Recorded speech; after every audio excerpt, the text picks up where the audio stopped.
ہماری ایک بہن نے جو ای میل کے تھرو سوال کیا ہے، ماں باپ کے رائٹس، ماں باپ کے حقوق.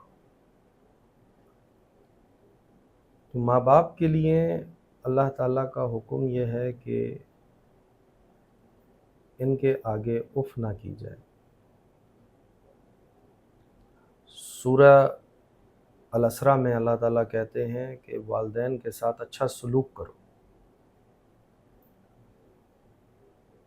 والدین کے ساتھ صلہ رحمی کرو.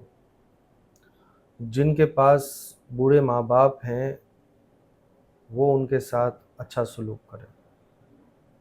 وہ اس چیز کو یاد رکھیں کہ جب وہ بچپن میں بالکل ناتواں تھے، ان کی جسموں میں جان نہیں تھی، اس وقت انہوں نے ہمارے ساتھ کیا سلوک کیا ہے.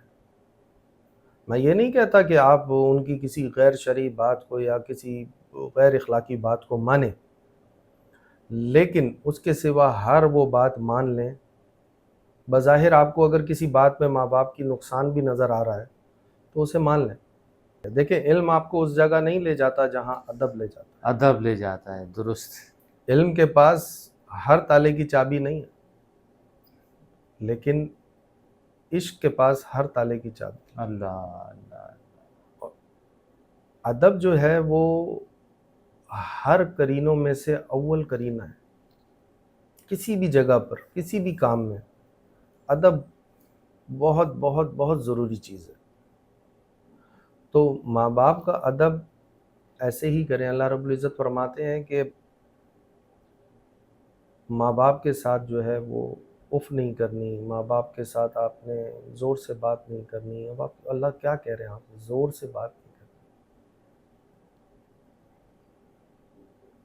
زور سے بات نہیں کرنی. ہم کیا کر رہے ہیں آج کل؟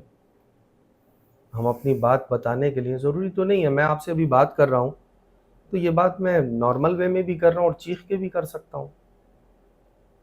بہت ساری چیزیں، غلطیاں انسان سے ہی ہوتی ہیں. بہت سارے بچوں سے اس طرح کی غلطیاں ہوئی بھی ہوں گی، بہت سارے ماں باپ سے بھی. میں یہ نہیں کہتا کہ ہر جگہ پر بچے ہی غلط ہوں گے، ماں باپ بھی کہیں کہیں پہ غلطیاں کر جاتے ہیں. انسان ہے، خطا کا پتلا ہے. لیکن ان سب چیزوں کو بھلا دینا چاہیے. ماں باپ کی بڑی شان ہے، ماں باپ کے ساتھ صلہ رحمی کرنی چاہیے. ایک آپ کو بڑا زبردست واقعہ بتاتا ہوں. ایک بزرگ کے پاس میں بیٹھا تھا تو ایک صاحب آئے ہوئے تھے. وہ بڑا رو رہے تھے، ان کی والدہ کا انتقال ہو گیا تھا. 5-7 سال ہو گئے تھے، کسی معاملے میں پھنسے تھے. تو وہ بابا جی نے ان سے کہا کہ آپ ایسا کریں کہ اپنی والدہ کی قبر پہ جائیں، والد کی قبر پہ جائیں، سورہ یاسین پڑھیں 1 مرتبہ، سورہ مزمل پڑھیں 11 مرتبہ، اور پھر اللہ سے دعا کریں اور اپنے ماں باپ سے بآواز بلند کہیں کہ اماں ابا میرے لیے دعا کریں، میرے اس کام کے لیے دعا کریں. سبحان اللہ، سبحان اللہ. یعنی قبر پہ جا کر اپنے ماں باپ کی ہم اپنے لیے دعا کریں، قرآن پاک کی تلاوت کر سکتے اور قرآن اپنے کی لیے دعا. تلاوت کریں اور اپنے لیے دعا کریں. ان سے بھی کہیں ہمارے لیے دعا کریں. جن کے ماں باپ زندہ ہیں وہ اپنے ماں باپ کے لیے دعا کریں کہ اللہ تعالیٰ ان کو لمبی عمر دے، اللہ تعالیٰ ان کو صحت کے ساتھ لمبی عمر دے، اللہ تعالیٰ ان کو ان کی بخشش فرمائے. حضرت یہ ہدیہ اور ایصال ثواب میں کیا فرق ہے؟ ہدیہ کا مطلب ہے تحفہ. ایصال ثواب بھی آپ تحفہ، ایک طرح کا تحفہ ہی ہے. وہ ہدیہ ہم چیزوں کے تحفے کو کہتے ہیں، اور ایصال ثواب وہ اس نیت سے کہ قرآن پڑھا ہے یا درود پاک پڑھے ہیں، اس طرح کی چیزیں ہیں. یہ ساری چیزیں یعنی کہ ہم یوں کہہ سکتے ہیں کہ ہدیہ ہم کسی زندے کو پیش کر سکتے ہیں اور ایصال ثواب نہیں، ہم... مردے کو بھی ہدیہ پیش ہوتا ہے. آپ ان کو ایصال جو کر رہے ہیں وہ ہدیہ ہی ہے، تحفہ ہی ہے ان کے لیے. اچھا. دونوں چیزیں ایک ہی ہیں، دیکھا جائے نام کا فرق ہے. نام کا فرق ہے، سینس کا فرق ہے، اور کچھ بھی نہیں.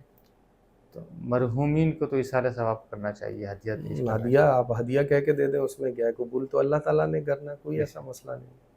وہ اللہ کو تو پتہ ہے آپ نے کلام پڑھا ہے یا آپ نے کوئی پرفیوم دیا. اور والدین کے لیے تو دعا کرنے سے اللہ تعالیٰ رزق میں برکت دیتا ہے، آسانیاں والدین کرتا کے ہے. لیے دعا کرنے سے اللہ تعالیٰ آپ کے رزق میں کشادگی کرتا ہے، آپ کی حفاظت فرماتا ہے. والدین کے لیے دعا ہر وقت، ہر نماز کے بعد آپ کو کرنی چاہیے. اللہ. اور رزق میں برکت چاہیے آپ کو تو والدین کے لیے مغفرت کی دعا کریں، ہر بار دعا کریں، ہر نماز کے بعد دعا مانگتے ہیں، ہر دعا میں اپنے والدین کے لیے دعا کریں، اور دعا کرنے سے پہلے درود پاک ضرور پڑھیں سرکار اور ان کی آل پر.